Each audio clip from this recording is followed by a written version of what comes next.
Madame, Monsieur, bonsoir. Pour notre débat ce soir, nous vous invitons à entrer dans le monde de la blockchain et de tout comprendre à ces technologies et à ses avantages.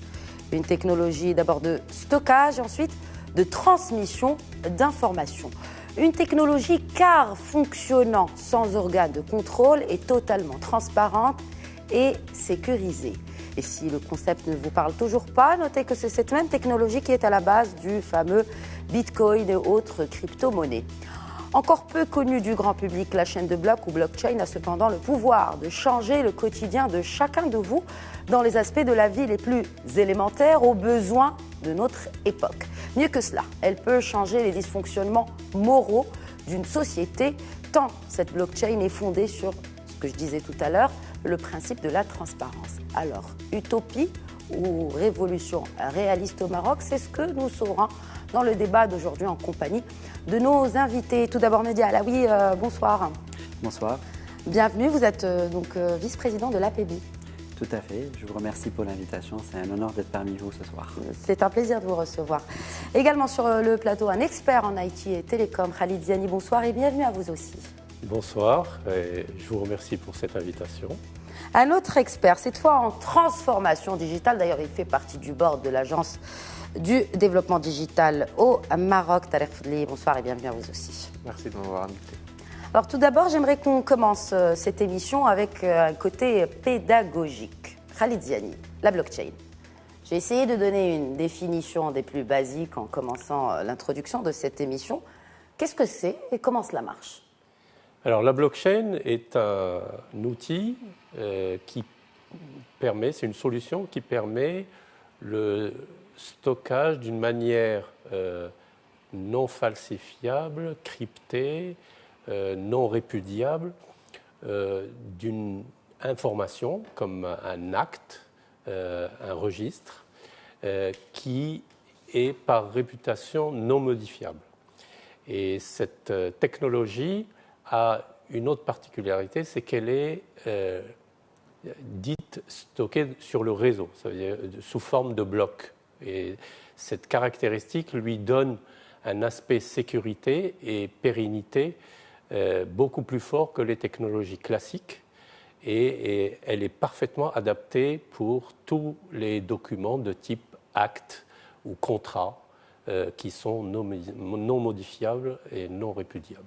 Alors, quelle est la différence, Mehdi Alaoui, entre la blockchain, peut-être ma question peut vous paraître naïve, et le cloud ? Alors, on pourrait dire que la blockchain, on va dire, d'abord c'est un concept. Donc c'est un concept qui peut être utilisé sur plusieurs sujets. Le Bitcoin a été un des premiers sujets sur lesquels on a connu la blockchain. Généralement, en fait, la blockchain, elle est, on va dire, stockée sur des ordinateurs qui communiquent en peer-to-peer. Alors que dans le cloud, on va dire, c'est un endroit qui est centralisé. Donc la grande différence entre les deux, c'est que d'un côté, c'est du one-to-one et de l'autre côté, c'est centralisé. Et donc, c'est l'une des composantes principales et valeurs principales de la blockchain, c'est que, voilà, c'est pas centralisé, on ne peut pas le falsifier. Très bien. Contrairement donc justement dans le cloud, où on peut rentrer dans un ordinateur, dans une base de données, et on peut la changer. Quand c'est stocké sur plein d'ordinateurs, c'est très difficile en fait de venir falsifier. Et il faut falsifier sur au moins la moitié des ordinateurs, ce qui est quasiment impossible. Ce qui la rend totalement sécurisée. Tout à fait. Il n'y a pas de faille, c'est infaillible.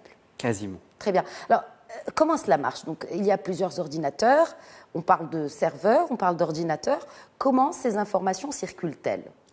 En fait, ces ordinateurs sont connectés entre eux et en fait, ils vont tous stocker la même information. Très bien. Et c'est ce qui fait que cette information est distribuée et en même temps redondante. Et ce qui fait que c'est quasiment impossible, justement, en fait, d'abord de craquer ces ordinateurs et de venir modifier l'information. Et bien, si ça arrive sur un ordinateur, il y a, comment dire, des milliers et des milliers. Donc, c'est ce qui garantit cet aspect, on va dire, sécuritaire. Peut-être quelque chose à ajouter, Tarek Foudli, et également peut-être votre propre définition de cette blockchain, de par votre expérience. Alors, comme a dit Mehdi, c'est une manière de penser, c'est un concept. C'est un fondement qui change en fait un paradigme qui est connu dans le monde informatique, qui est la centralisation de la data. Quand on a une base de données centralisée, bien sûr, elle peut être victime d'une corruption, d'une modification, d'une attaque. Mais quand on a ces données-là, ce qu'on appelle le ledger, qui est distribué dans un millier d'ordinateurs, qui fonctionne en mode consensus sur chaque modification. Donc chaque fois qu'il y a une petite mise à jour dans ce registre, il y a un mécanisme de consensus basé sur des calculs mathématiques assez complexes pour que ces ordinateurs se mettent d'accord entre eux que cette modification va avoir lieu. Donc là, on passe en fait, c'est une révolution. Je pense qu'il n'y a pas eu, depuis Internet, on passe, avec la blockchain, on passe d'Internet d'information à Internet de transactions à l'Internet de valeur. Et cette valeur a un potentiel de vraiment, comme vous l'avez dit, révolutionner le quotidien de beaucoup de personnes dans le monde entier. Dans le monde entier, est-ce qu'aujourd'hui elle est appliquée dans beaucoup de pays dans le monde, Khaled Ziani? Oui. Le premier domaine d'application, c'est la monnaie. C'est l'histoire du Bitcoin a permis en fait le développement de la blockchain et beaucoup de pays se sont posé la question de la numérisation de la monnaie. Et la meilleure façon est ils se sont posé la question, je vous interromps si vous le permettez, ils se sont posé la question parce que c'est une menace qui s'est imposée à eux ou pour justement surfer sur la vague de la modernisation et de la digitalisation de leur propre monnaie?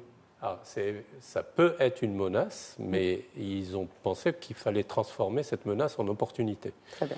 Et c'est exactement ce que font tous les pays devant la progression de ces monnaies qui deviennent des monnaies numériques, virtuelles, parce que c'est le sens de l'histoire, de l'évolution de la monnaie. La monnaie est un actif. Et si vous faites la comparaison entre la monnaie papier ou les billets ou les pièces de monnaie, ce sont des actifs qui représentent une valeur. Et c'est parfaitement adapté à la blockchain. Sur la blockchain, vous avez des blocs de monnaie représentatifs sur lesquels vous avez un propriétaire et vous avez après des transactions. Cette monnaie circule et les transactions sont tracées. Et la blockchain est parfaitement adaptée pour tracer les transactions, pour rendre numérique cette monnaie. Cette tendance est une tendance de fond dans le monde entier. Beaucoup de pays préparent cette révolution, rendent leur monnaie de plus en plus numérique et adoptent ces technologies de blockchain. Et beaucoup de pays adoptent même leur dispositif légal, législatif, pour épouser cette révolution. Et donc, on verra les premières applications à grande échelle dans le domaine de la monnaie. Très bien. Nous reviendrons au cadre réglementaire qui est très, très intéressant et très important, notamment en ce qui concerne l'adoption de cette blockchain au Maroc. Mais avant, je voudrais parler des autres domaines d'intervention de la blockchain. Comment pourrons-nous profiter de cette blockchain dans les différents secteurs? Comme je disais en fait au démarrage, donc la blockchain est un concept. Donc effectivement, elle a été appliquée à la monnaie au démarrage, mais le potentiel il est énorme. On peut l'utiliser en fait dans différents domaines. Je vais commencer par celui de l'assurance et les smart contracts. Concrètement parlant, en fait, imaginez en fait que vous avez acheté un billet d'avion avec votre carte bancaire et que vous avez souscrit un smart contract. Et que finalement, en fait, votre vol prend quelques heures de retard et que dans les policies avec la compagnie aérienne... Dans les règles de la compagnie aérienne... Voilà, donc on peut vous rembourser. Oui. Alors, dès qu'on va dire il y a un retard, le smart contract peut déclencher automatiquement, via l'assurance, un remboursement. Et donc ça, c'est quelque chose de magnifique. Aujourd'hui, on sait très bien que même si on a ces assurances-là, le fait de faire la paperasse, les allers-retours, fait que très peu de personnes le font. Donc voilà un exemple concret. Ça peut être aussi appliqué dans le financement des startups, ça pourrait être appliqué dans le vote, dans le e-gov. Comment ? C'est-à-dire financer des startups en crypto-monnaie, c'est cela ? Exactement. En fait, avec des systèmes donc, de ICO, aujourd'hui, on peut faire du financement donc de start-up. D'ailleurs, en fait, au Maroc, la loi du crowdfunding vient de passer une étape qui est extrêmement importante. Absolument. Donc, on ne sait jamais. Peut-être qu'on peut implémenter quelque chose qui permettrait de financer donc les start-up en utilisant justement la blockchain. Donc, en fait, il n'y a pas de limite. Comme disait Tahir tout à l'heure, c'est une question de valeur. C'est transformer la façon avec laquelle on fait, avec laquelle le digital, on va dire, se fait tous les jours, en partageant, en distribuant cette information-là pour qu'elle soit transparente pour tout le monde. Donc, c'est quelque chose d'extraordinaire. D'ailleurs, le gouvernement de Dubaï a mis en place une stratégie que pour d'ici 2030, l'ensemble des services de e-gov passeront par de la blockchain. Merci pour la transition. Je me tourne justement pour quelqu'un qui, on va dire, s'y connaît plutôt bien en termes de e-gov sur ces tables. Tariq El-Fadli.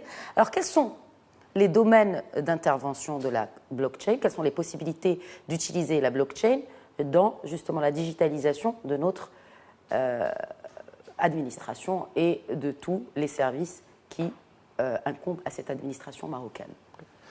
Alors, avant de parler de l'administration, je pense que l'appui ou l'utilité de la blockchain au Maroc, c'est celui d'instaurer et renforcer la confiance, que ce soit entre l'administration et les administrés ou que ce soit entre les entrepreneurs et leurs clients. La confiance et la confiance sociétale, c'est la base, comme vous le savez, de toute relation, que ce soit une relation business ou une relation administrative. La blockchain peut intervenir pour imposer un niveau de transparence. Si on regarde, par exemple, en termes de e-gov, quels sont les problèmes que nous avons? Pas que le Maroc, que l'ensemble des pays, que ce soit des pays développés ou en voie de développement. Quels sont les problèmes? Les problèmes sont souvent dans l'aspect attestation. Donc, je vais donner un exemple. Un diplôme, un certificat de propriété. Donc, parlons de certificat de propriété, par exemple. Il y a pas mal de pays, dont le Maroc, où il y a beaucoup de victimes de spoliation foncière. Exact. Donc, même si nous avons informatisé notre cadastre, il reste dans des technologies qui sont hackables, qu'on peut atteindre. Donc, avant, quand on était sur le papier, bien sûr, l'État qui joue le rôle de garant de cette propriété, de ce titre foncier, s'il n'est pas informatisé, bien sûr, c'est facile d'aller faire disparaître un document qui garantit l'identité et la propriété de la personne. Une fois on passe au niveau informatique, la même chose, cette base de données elle est centralisée, elle est maintenue par des personnes, elle peut être attaquée de l'extérieur, donc il y a toujours le risque. Mais l'État, en tant que garant, bien sûr, déploie les moyens pour minimiser ce risque. Une fois on passe, par exemple, sur la gestion de propriété foncière sur la blockchain, c'est simple. Une fois mon titre foncier, il est dans la blockchain, il est immodifiable et on peut savoir toute l'histoire derrière, toutes les mains par lesquelles le titre foncier est passé et on peut être rassuré que cette propriété, elle appartient à la bonne personne et personne ne va modifier ça. La même chose pour les diplômes.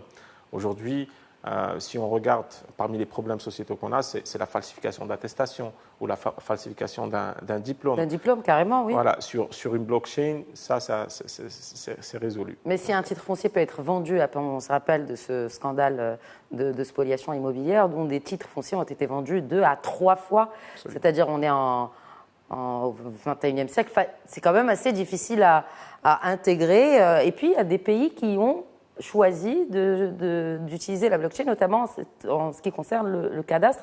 Et je cite l'exemple du Ghana, par exemple. Oui.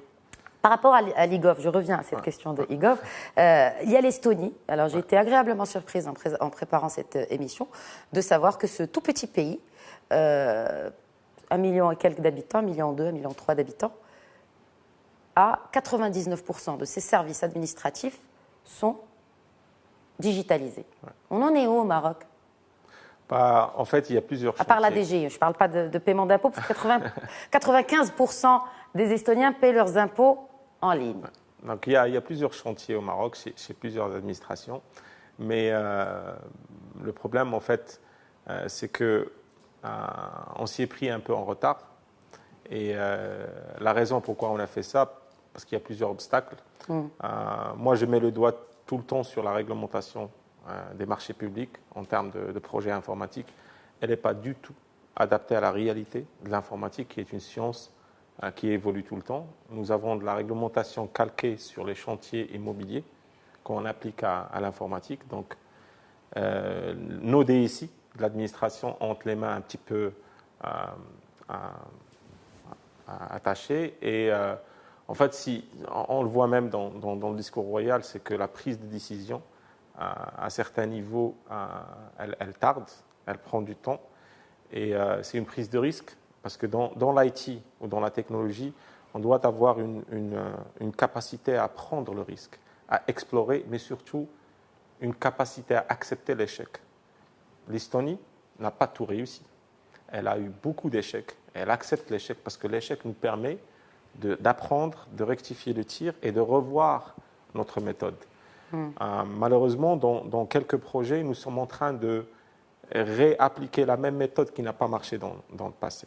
On parle toujours de l'administration, c'est-à-dire de la modernisation de notre administration publique. Oui. Et avant même de parler de blockchain, peut-être parlons de la base. Enfin, je veux dire, justement, on n'arrive la même base, pas la à digitaliser notre administration. Et pourtant, l'effort, on nous parle d'un grand effort de la réforme de l'administration. Alors la base, pour moi, et je reviens au discours royal, c'est innover. Pour innover, il faut prendre un risque. Pour prendre un risque, il faut se faire confiance. Maintenant, quand on parle de disruption, donc la blockchain, c'est une disruption. Quand on parle de disruption, souvent on a affaire à des decision makers, à des preneurs de décision qui ont peur de faire le pas, qui ont souvent peur de faire confiance à cette petite start-up. On veut vraiment travailler avec les géants parce que ça rassure. Et donc quand on est dans ce mindset, on a du mal à prendre des décisions. Donc je pense que c'est mon point de vue personnel, hein, ça n'implique personne, mais c'est ce blocage qui fait que... Donc aujourd'hui, on est en train de parler de blockchain. Et comme vous l'avez bien dit, je pense que c'est trop tôt pour nous de parler de blockchain parce que la base n'est pas là. Et la base, c'est une infrastructure, c'est des services e-gov disponibles en ligne, c'est de l'interopérabilité entre les administrations, c'est un guichet unique pour servir le citoyen sur l'ensemble de ses papiers. Et là, une fois on a ça, on peut dire, voilà, pour minimiser le risque et réduire tout ce qui est risque de fraude, on va ajouter une couche blockchain pour accompagner tout ça. Khaled Ziani, je vais dans le sens de Tariq Fadli. Peut-on aspirer à une blockchain pour le Maroc?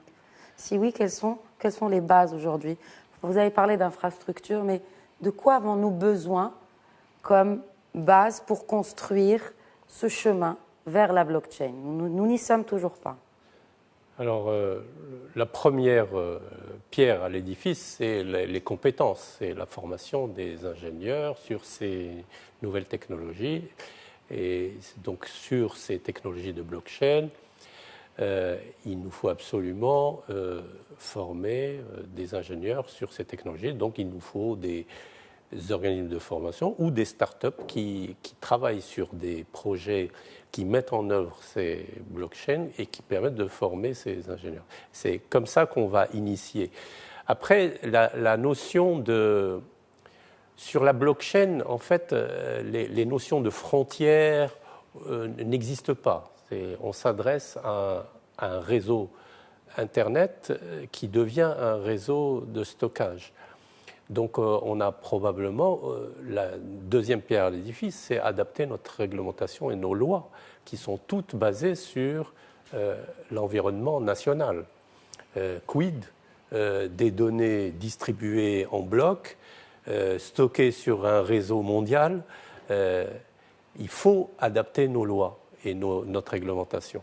Donc ça, c'est une pierre sur laquelle on doit absolument travailler, parce que souvent, c'est la réglementation qui freine l'essor et l'évolution vers ces technologies. Vous sentez qu'il y a une volonté pour aller justement vers cela dans les projets, peut-être les drafts de loi qui sont aujourd'hui rédigés au Maroc? Je pense que c'est encore trop tôt. C'est perçu par les responsables comme étant une technologie très, très innovante et ce n'est pas très lointaine et ce n'est pas dans leurs priorités. Néanmoins, c'est bien pour un pays de sauter des pas technologiques. Quel est le rôle de l'ANRT, de l'Agence nationale de réglementation des télécoms, dans cette question de blockchain? Elle doit sensibiliser, informer sur l'opportunité d'utiliser la blockchain pour les projets IT gouvernementaux notamment. Et c'est très simple, il faut donner des exemples pour la population et le bénéfice que va en retirer cette population.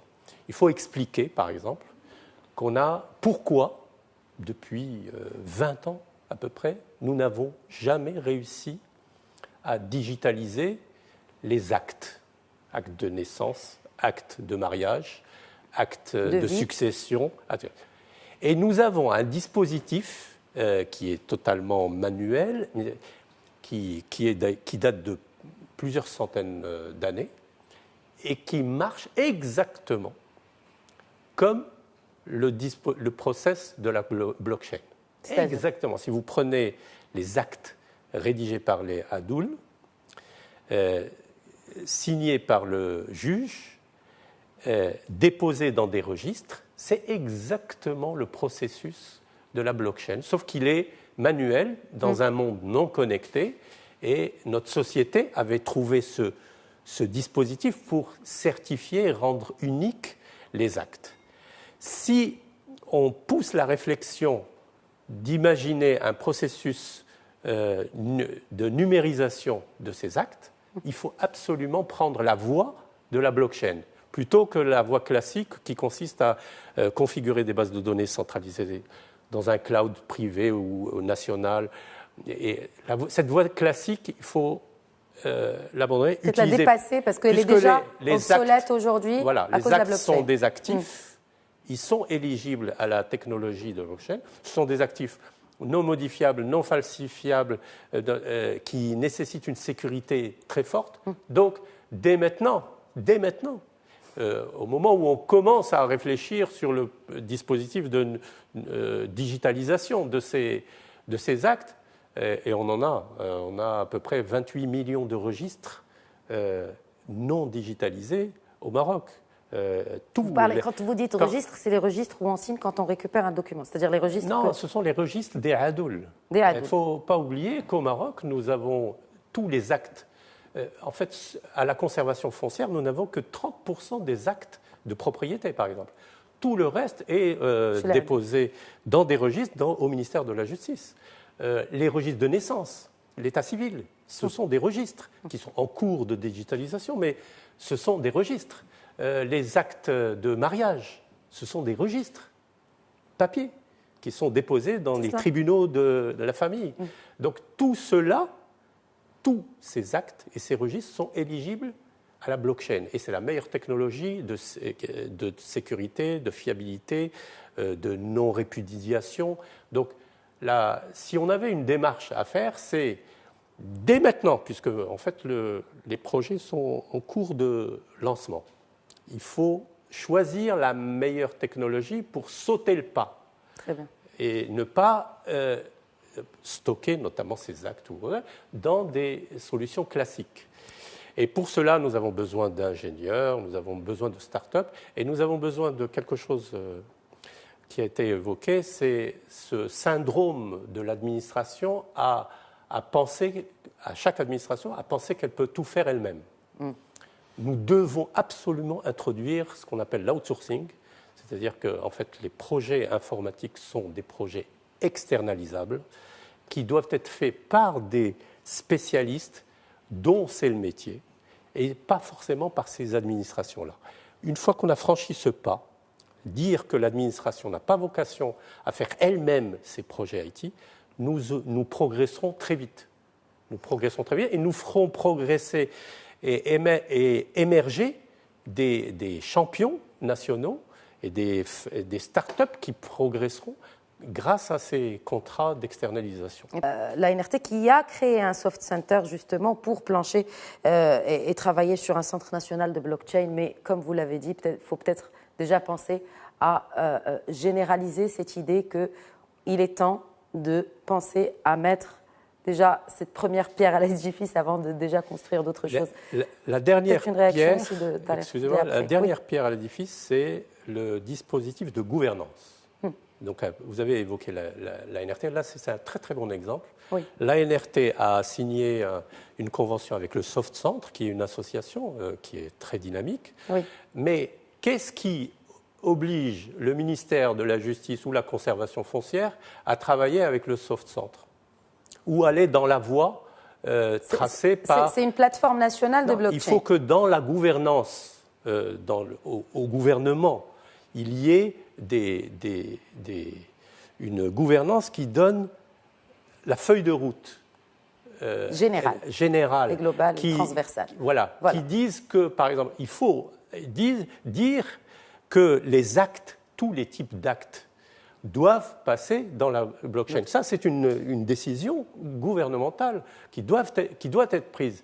Actuellement, en fait, chacun pense de son côté quelle est la solution. Mais il n'est pas forcément au fait de toutes les solutions possibles. Voilà, et puis de marcher vers une vision globale et des objectifs globaux et non départementaux de chaque département. Peut-être une réaction rapidement avant la pause, Tariq Fouda. Alors, l'image, elle est plutôt optimistique. Parce qu'il y a, optimiste. Il y a des discussions autour de la possibilité d'avoir une loi bac à sable qui permet justement de tester le concept. Sur ce que vous avez dit, je ne peux pas évoquer les noms, mais j'ai des clients qui avancent avec la mise en place de Digital Lab, de Factory en interne, qui s'ouvrent envers les startups marocaines et africaines. Donc, il y a une réactivité et un début de changement de mindset qui fait plaisir. Et il y a aussi l'autre facette d'administration qui refuse de s'ouvrir vers les startups ou vers les multinationales qui sont convaincus de tout pouvoir développer en interne.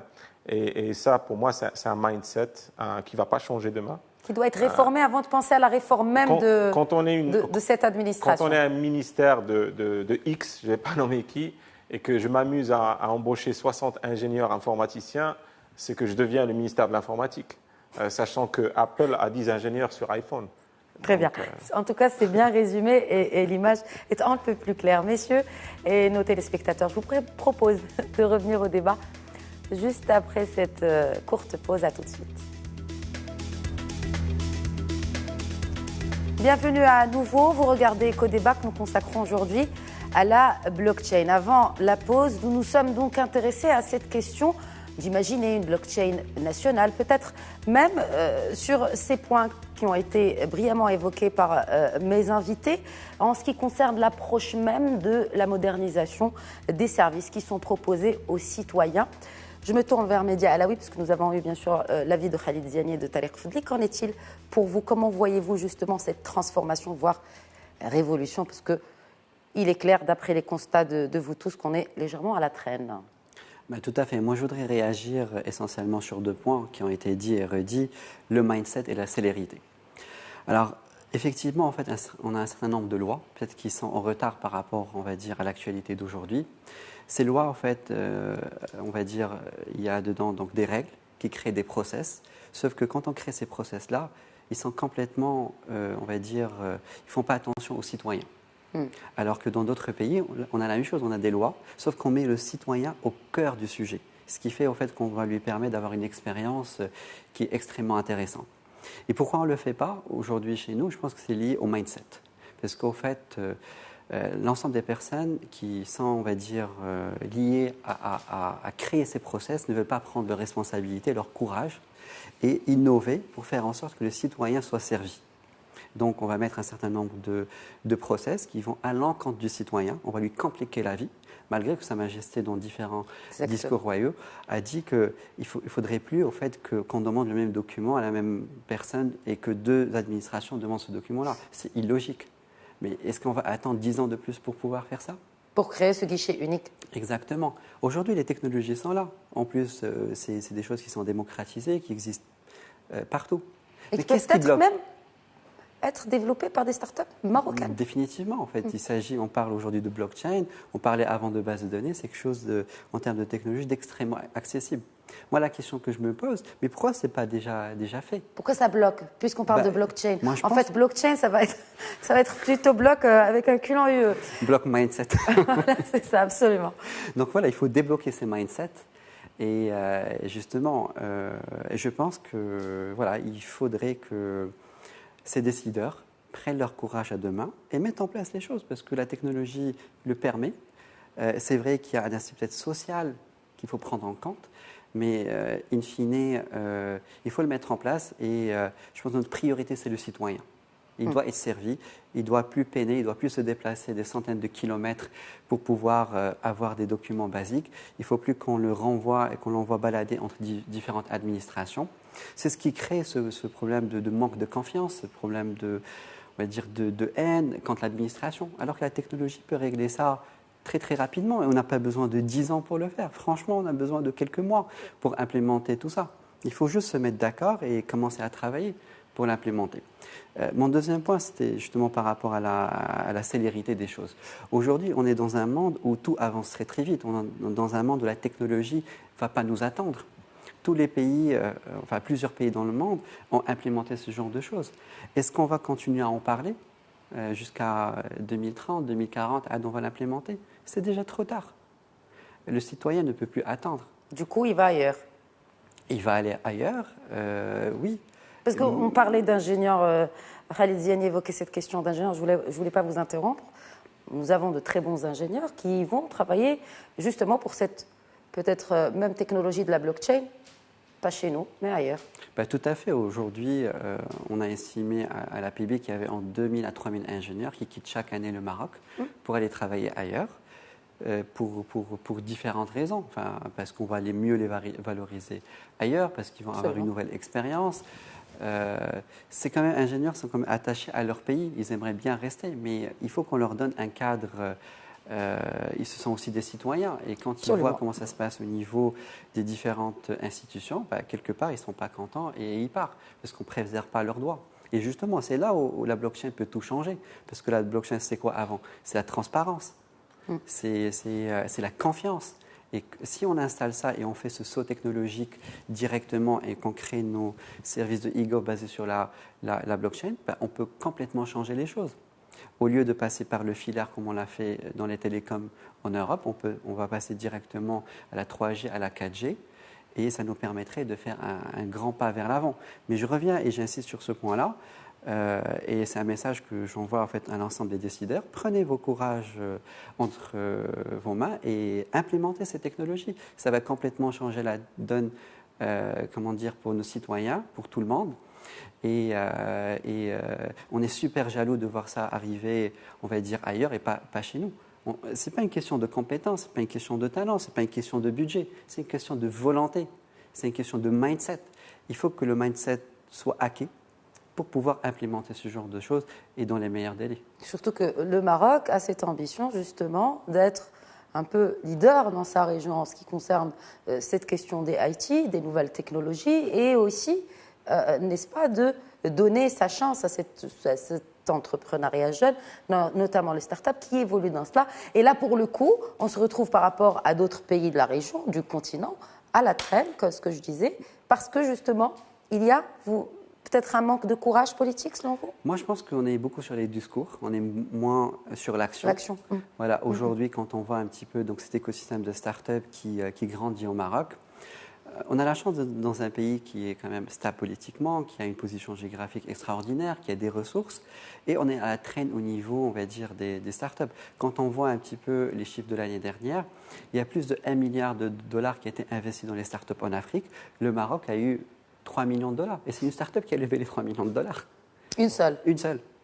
Enfin, il y a exactement 3,6 millions de dollars et une a pu lever 3 millions de dollars. Donc je pense qu'on est toujours dans cette phase où on dit des choses, mais quand il s'agit de donner des contrats aux start-up, en fait, là, on est moins bien. Vous savez que le plus grand... C'est cette confiance qu'évoquait Tariq Fdli par rapport aux multinationales. Parce qu'on se dit, bon, c'est une start-up, on ne va pas faire confiance à ces petits jeunes... c'est complètement... Oui, c'est cela. Ouais, c'est ça, et c'est aussi le fait que on n'arrive pas à concevoir et à sortir des solutions endogènes, c'est-à-dire pensées, réfléchies, faites par des Marocains pour des Marocains. Voilà. Et bien sûr, ça m'envoie vers notre projet Oraki qui est vraiment une solution endogène. By the way, on a expérimenté avec de la blockchain. Mais on a arrêté de parler blockchain parce que ça fait peur et que les gens ne comprennent pas. Donc on s'est dit, voilà, on ne va pas parler de blockchain. Et quand je parle de solutions endogènes, c'est Dans une autre vie, j'ai compris aux États-Unis qu'on digitalise, qu'on informatise pour gagner en efficacité, éliminer les emplois. Donc j'ai appris sur le terrain ici que le digital, la transformation digitale, ne veut pas nécessairement dire éliminer les emplois. Au contraire, il faut créer des opportunités, créer des emplois, mais cibler la création d'un écosystème. Et cet écosystème doit être endogène. Endogène, c'est-à-dire, on doit prendre en considération les particularités, que ce soit dans l'appareil sécuritaire, avec les profils de Muqaddam, Qaid, Khalifa, que ce soit dans le tissu économique. On parle de plus de 3 millions de cols bleus au Maroc. Comment on peut utiliser le digital pour augmenter le volume de transactions de ces personnes? Comment mettre un mécanisme digital qui renforce la confiance sociétale entre ces personnes et les personnes qui les emploient? Comment amener ces gens à déclarer leurs revenus et à les taxer proprement sur leur échelle de revenus? Tout ça, le digital peut le résoudre. Moi, je maintiens, ma théorie, c'est qu'on a un problème sociétal que tous les pays africains ont, c'est celui de la confiance. Donc on a deux choix à faire. Soit on va attendre un changement générationnel pour éliminer, aujourd'hui on parle de nouvelles lois qui va éliminer la légalisation de signature. Quand je vois ce texte de loi, je me dis, bon oui, c'est bien, c'est utopique, mais on est dans un pays quand même, avec la légalisation de signature, il y a la spoliation foncière, on a même des notaires qui volent leurs clients. Donc éliminer la légalisation de signature, pour moi, va être comme si le facteur vous livre votre paquet d'Amazon devant chez vous, va le mettre devant la porte et il va partir. Et le soir, quand vous rentrez, vous pourrez trouver votre paquet. C'est là où on pourra éliminer la légalisation de signature. Au lieu, il faut voir des solutions technologiques qui vont tirer la société vers le haut en utilisant le digital. On parle de rating aussi. Je ne parle pas du système chinois, c'est exagéré, mais je parlerai... Rating, notation de quoi? Alors, au Maroc, on a besoin de notation sur deux aspects. La solvabilité de la personne et le sérieux professionnel de la personne. Mais il y a des crédits bureaux pour cela? Oui, mais c'est une approche top-down. Ce n'est pas du bottom-up, ce n'est pas une approche endogène. On est en train de faire ce que les Européens et les Américains ont fait. Et on est en train de le faire en retard. Donc on aura du retard, beaucoup de retard. L'idée, c'est... Qu'est-ce que vous proposez? Voilà. C'est l'opinion personnelle, c'est des idées folles, mais... Prenons, je ne vais pas citer de site web. Si je mets en place une plateforme qui va rater les cols bleus et les cols blancs, que ce soit les médecins, avocats ou les jardiniers, femmes de ménage, oui. Ben, ce système-là va être biaisé. Par exemple, si je vais sur TripAdvisor et j'ai un restaurant, je peux appeler des Chinois ou des Indiens, payer $200 et j'aurai 2000 recommandations favorites sur mon restaurant. Mais si j'ai un système endogène comme le nôtre, comme Moraqi, dont l'identité est créée à la Muqata'a, où il y a de la traçabilité de la personne. Si un jour je décide que si je fais une transaction avec une femme de ménage ou un gardien ou un menuisier ou un plombier, si j'ai son contact, on est lié comme sur WhatsApp, je vais le rater sur Moraqi parce que je suis une personne qui existe. Je peux lui donner un rating. Okay?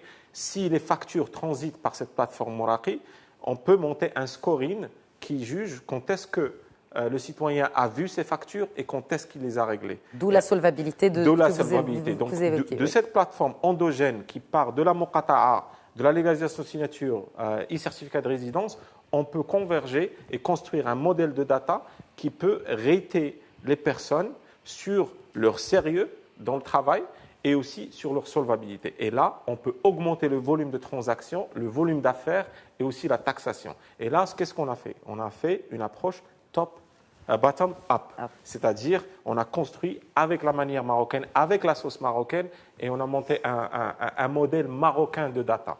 Donc ce que vous disiez, for Moroccans, by Moroccans. Khalid Ziani, je voudrais justement parler de ces craintes qu'ont ce genre d'intermédiaires, notamment les notaires, mais aussi d'autres intermédiaires, puisque si blockchain adopté, eh bien nous n'aurons plus besoin de ces personnes-là pour n'importe quelle transaction, parce que toutes les informations sont d'ores et déjà présentes et stockées et qui peuvent être prises en tout cas de cette manière-là de la blockchain. Alors justement, est-ce qu'il y a crainte à avoir? Mais pas du tout. En fait, comme je l'ai souvent dit, la technologie ne fait que transformer le travail des gens. Donc les notaires, leur rôle fondamental, c'est d'authentifier. D'ailleurs, apothicaire veut dire authentificateur. Et donc les notaires ont ce rôle d'authentifier les actes. Très bien. Ils resteront toujours, on aura toujours besoin d'un notaire pour authentifier les actes.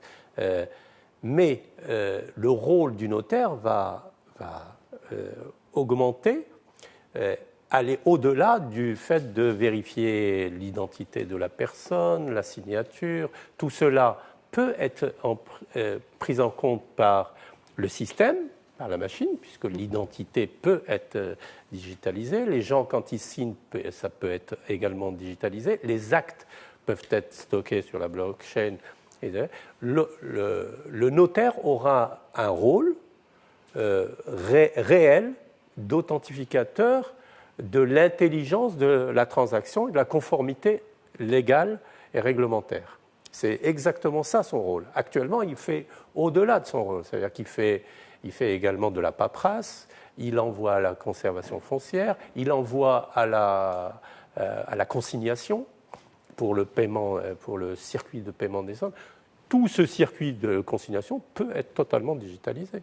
Sans pour autant qu'il ne perde, lui, son... Oui, et vous avez le déblocage, c'est-à-dire le dénouement de l'opération, oui, qui peut totalement être digitalisé. Donc vous avez ce rôle-là actuellement qu'il fait manuellement, va évoluer. Qu'est-ce que ça veut dire? Ça veut dire que ce notaire-là, quand il traitait 100 affaires avant, il va pouvoir en traiter 1000 dans le même temps. Mais c'est un métier assermenté. Est-ce que la blockchain peut un jour éliminer ce métier? Pas du tout. Pas du tout. On ne peut pas, j'imagine mal, franchir le pas où c'est la machine qui va à un moment donné avoir il y aura toujours un être humain, parce que l'être humain est plus intelligent que la machine. Il y a l'intelligence artificielle après. Hein, je pense que... Qui gère des milliards, des milliers de milliards au quotidien. Dans d'autres pays, ils ont informatisé cette partie-là. C'est-à-dire que quand vous allez acheter ou vendre devant le notaire, vous signez sur des signpads, l'acte est devant vous sur l'écran. Il est lu en même temps par le notaire, entre le vendeur et l'acheteur, et la transaction, après, une fois que c'est validé, c'est signé, ça va directement sur la conservation foncière, le cadastre, et l'opération est totalement automatisée. Ouais. Et les notaires, en France notamment, ont gagné un temps fou. Et l'augmentation de la sécurité, c'est-à-dire que les data centers sur lesquels sont stockés sont redondants, donc ils ont une sécurité plus élevée qu'avant.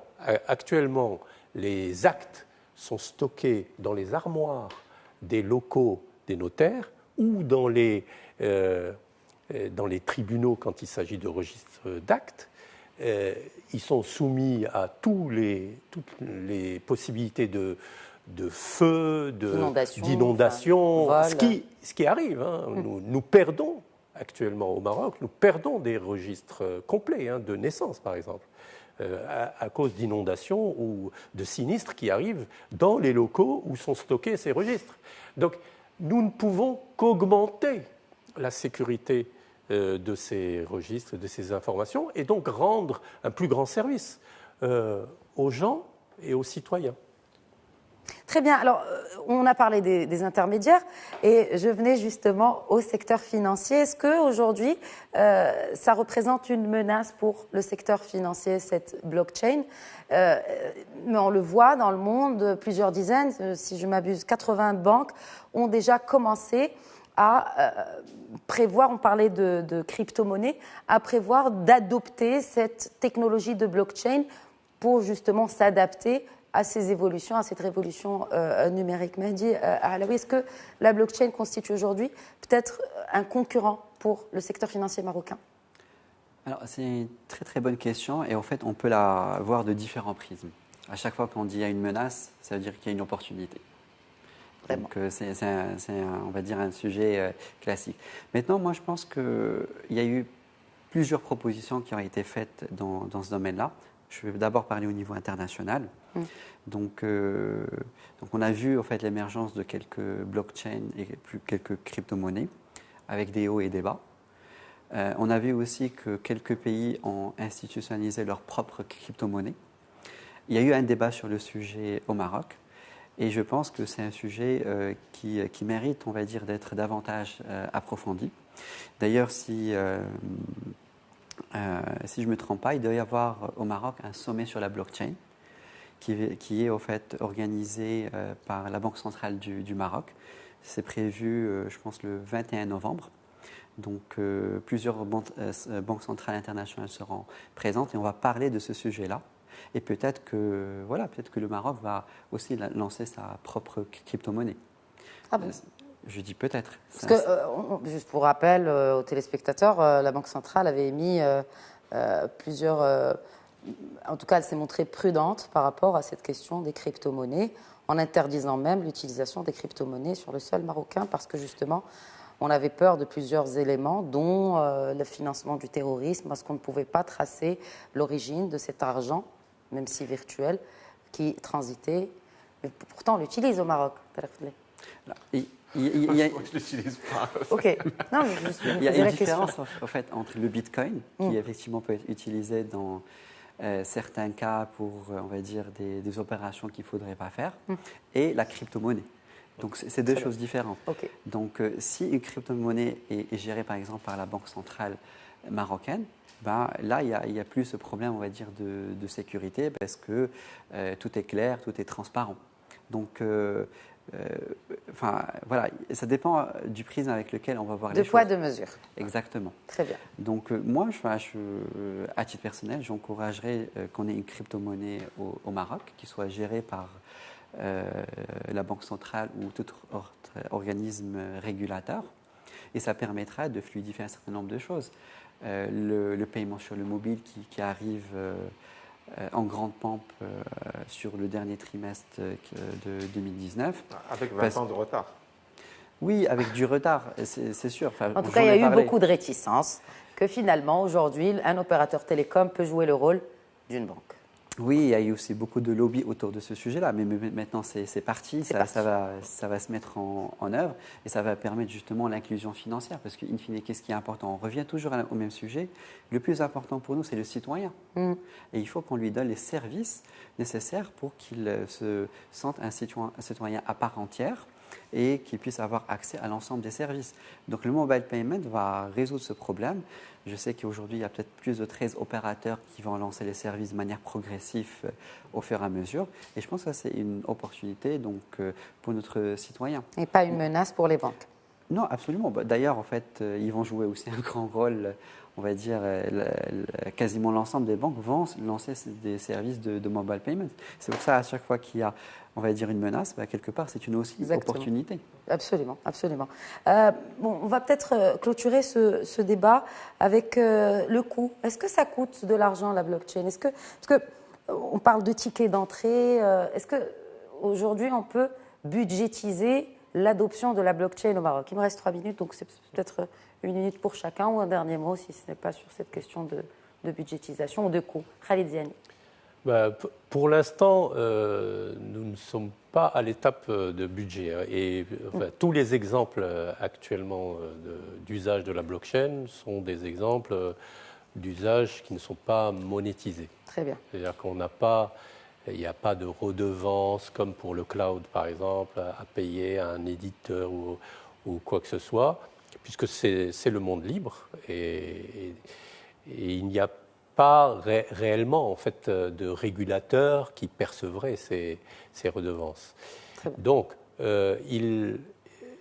pour l'instant, en fait, recourir à la blockchain ne coûte pas grand-chose. Très bien. Tariq Fadli, un dernier mot.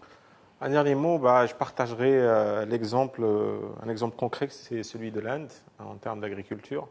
En Inde, il y a 2 ans, il y avait une moyenne de 23 suicides par jour des agriculteurs parce qu'ils n'arrivaient pas à payer leurs dettes ou avoir accès à la technologie ou l'équipement et au financement. Et ils étaient aussi victimes de spoliation foncière. Différentes solutions blockchain ont été mises en place pour en fait d'abord leur garantir leurs droits de subvention, leur garantir leurs droits de propriété, et même des solutions conçues par des startups indiennes, comme la ubérisation des tracteurs, pour partager les ressources entre ceux qu'ils ont et ceux qui n'ont pas. Très bien. Mehdi Alaoui, un dernier mot, vraiment. Ce n'est pas une question en fait de budget, ce n'est pas une question de volonté. Je pense que c'est une question en fait de volonté politique et de leadership. Il faut que quelqu'un tape sur la table, implémente la blockchain et sert nos citoyens. Et mettre le citoyen, comme a été répété dans le plus haut niveau de l'État, mettre le citoyen au cœur des politiques publiques, dont cette digitalisation tant attendue et espérée pour notre, non seulement administration, mais de notre économie dans tous ces secteurs. Merci beaucoup Khalid Ziani, Tariq Fadli et Mehdi Alaoui d'avoir répondu à l'invitation d'Eco-Débat, d'avoir enrichi ce débat sur la blockchain. Merci à tous de votre fidélité. Je vous donne rendez-vous la semaine prochaine pour un nouveau numéro d'Eco-Débat. D'ici là, très très bonne semaine à tous.